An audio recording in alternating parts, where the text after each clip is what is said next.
Hello to whoever's listening. Today I'm once again on the Cwcki for the third time today, because I've done some other recordings. It's not really relevant. But today I am on Chris and Nostalgia. Before we get into that though, I would really appreciate it if you'll subscribe to help me out, like this video to boost up in the algorithm, comment down below any suggestions for any videos or topics we cover, and I might make a video on it, not guaranteed though, because I am lazy. And also hit that bell to get notifications to all of my videos. And by the way, over Twitter, I'm on screen right now. I may need to do shit post now, I'm not gonna lie with you. Whenever there's a new video out, I'll be like, hey, here's a new video, check it out, here's the link and everything like that. I'll even pin the tweet on my profile, so like if you go to follow my Twitter, you can't really miss it whenever I upload the new video, which is infrequently to say the least. So I'm pretty sure 99% of my followers are porn bots. So if you're a real person, follow my Twitter and do all the other things I just said right now. Anyways, let's get into this. Chris and Nostalgia. This article is yet to be completed due to stress, which I'm not surprised because it is very, very small. We get a lot of stressful thoughts in our lives that makes us crash into slumber. Given that inspiration is a big variable and we may have been lacking of it, this article will be completed as soon as possible at our own pace. Honest. So, if there's any like major updates on this page, I'll either talk about it in the comment section or just like make a mini video, like a follow-up on it. So yeah, I doubt it'll happen though. I don't know why. I really miss the good times of those days. Chris reminiscing on his high school days. It's so interesting to see such a big loser like reminisce a lot about his high school days, because when I hear about like peaking in high school, peaking in secondary school, it's very much the people who were very like popular, you know, they all went to like parties and had tons of friends and they all just like mucked about and crap like stuff. They missed that. But Chris didn't really do any of that. He was bullied, his friends were paid for by his dad.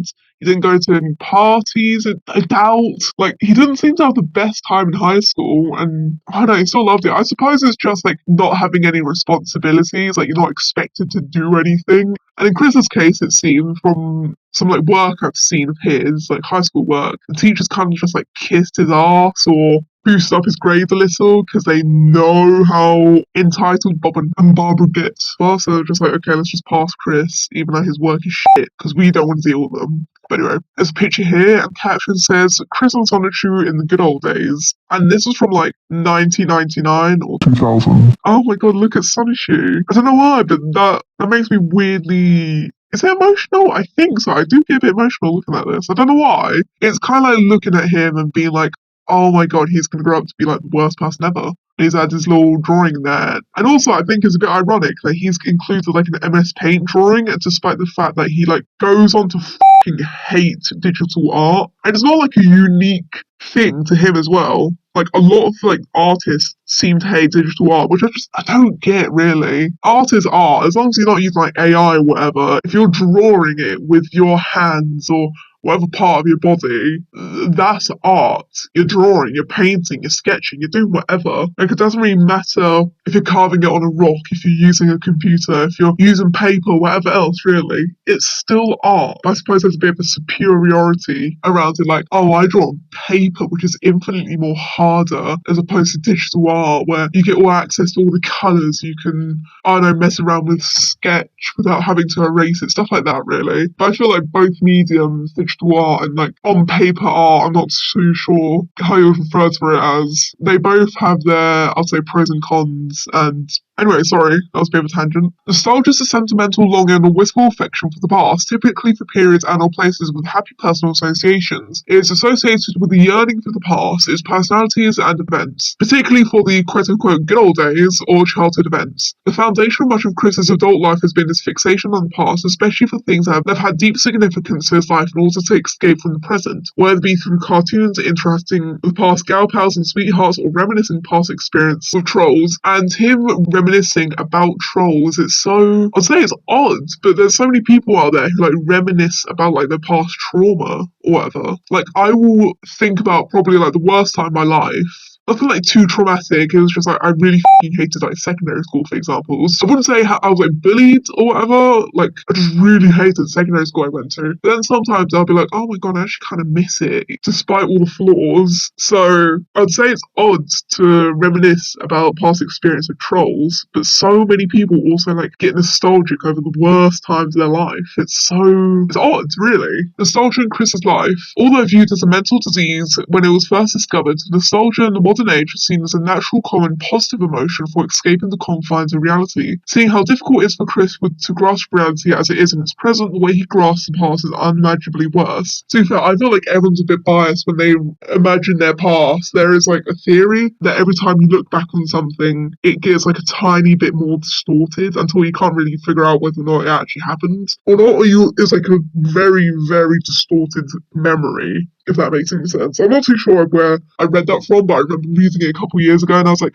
that kind of makes sense, but whatever. But I can imagine Chris being having a very flawed thinking of the past, like romanticizing it, I suppose. Chris's nostalgia comes from a wide variety of sources. It can be speculated that the main source of Chris's nostalgia in unhealthy amounts is his stress. As to a psychological level, nostalgia is a result of negative feelings and results in the increase in one's positive emotions. It can also be used as a coping mechanism for dealing with whatever stressful situation one may be in. And how Chris currently lives his life, constantly dealing with weans and being denied China by every girl he meets, Chris will sometimes use his past experiences in a strange way to relieve his stress. For example, at the end of the Jessica saga, Chris, feeling awfully depressed from losing his girlfriend for the umpteenth time, decided to contact Megan on her Facebook and hook up with her again. Even after having been accusing her of being behind his current situation for the past 4 years, I'm pretty sure, I don't know if I'm misremembering it or if I've just like made this up, but I honest to God remember reading a bit about like last interaction Megan had with Chris or something like that, and like Megan says something to the effect of, I have a gun. She basically like threatens him, like, if you come to my property, I'm gonna shoot you or whatever. And here's the thing, I don't agree with guns, but I don't blame her really. Although I don't know if that's entirely true. I don't know if I've just again made that up. Imagine if I just made that up on the spot, that Megan fucking threatens Chris in some way and it's not true. Oh, that looks so bad. Anyway, other times Chris will hold onto past experiences that give him grief. For example, after attempting to contact Megan ever again, Chris always held on to how Meg was somehow responsible for his problems in his life, for supposedly leaking information of him on Encyclopedia Dramatica with Mims and Lucas. This attachment to such events can become so strongly that eventually Chris will snap from all the added stress. For example, with Mims and Lucas, so he basically thought, oh, since they're kind of involved in the Wikipedia and they originally got me, like, on the internet, Megan's involved in the conspiracy as well, which is fucking crazy. I'm pretty sure there is like a delusion specifically for thinking that everyone's out to get you. I think is it gang stalking? I think it is, because I've heard that gang stalking is like a delusion that you're being stalked by several like people or a group. I think that's what Chris like genuinely believes in, if I'm correct. For example, in several 2013 September Facebook posts, Chris continually cursed Megan along with other fruits of his bad memories. Yeah, she didn't really do anything. She rejected him, sure, but wasn't anyone else? It's hard to explain, really. I was gonna say anemia, but no. Anemoia? I have no idea how you pronounce that. Nostalgia for a time before Chris was born. As well as many people, Chris also experiences nostalgia for media released before he was born. Much like a modern kid who loves 80s music and will tell you all about how Queen is the best band on the planet, Chris has a likening for I Love Lucy, Gilligan's Island, and other media released during Barb and Bob's time. This is common for people who spend more time around their parents than they do their peers. I feel like I have a bit of this with like emo music, like post-hardcore screamo bands, stuff like that, because that's all released a bit before I was born, or in the 90s, whatever, if you go way back, because I was born in like 2006, and a lot of the albums I like are like 2004 and before that, if that makes any sense, but I doubt that's like a unique experience. I'm sure the majority of people are like that, or most people in fact. Chris and his childhood, when it comes to nostalgia, people tend to cherish it in order to relive a far simpler time. While it's perfectly normal to most people, Chris's obsession with his past takes this normal aspect of the human psyche and twists it to pathological degrees. Just like with every single emotion he experiences, he cannot express anything normally, and that's not just because of his autism. He has something else clearly that makes him so like fucked up. I don't know how to describe it. Chris revels in his childhood memories and pursuing childlike fantasies to fill up the stressful parts of his life purely to ignore them. After getting a bear hug at the 2018 Magfest from a fan who lifted his 212 plus pound body off the ground, Chris commented on the nostalgia he felt, saying, quote unquote, "Hey, did anyone get a video or photo of at Spinal Palm hugging me and lift me up high after the panel? I would love to have that video to watch over and over. I never thought I could ever be lifted up high by anyone since I got too heavy for my parents." That's kind of sad. Like, when was the last time his parents like kind of picked him up? In the pictures I've seen of Chris, he isn't like particularly heavy looking, but his parents are fucking old, even if he was like a rail thing child, I don't think they'll be able to pick him up anyway. He probably doesn't have like memories of being picked up like that. So I just feel a bit sad for him. Anyways, Manchester High.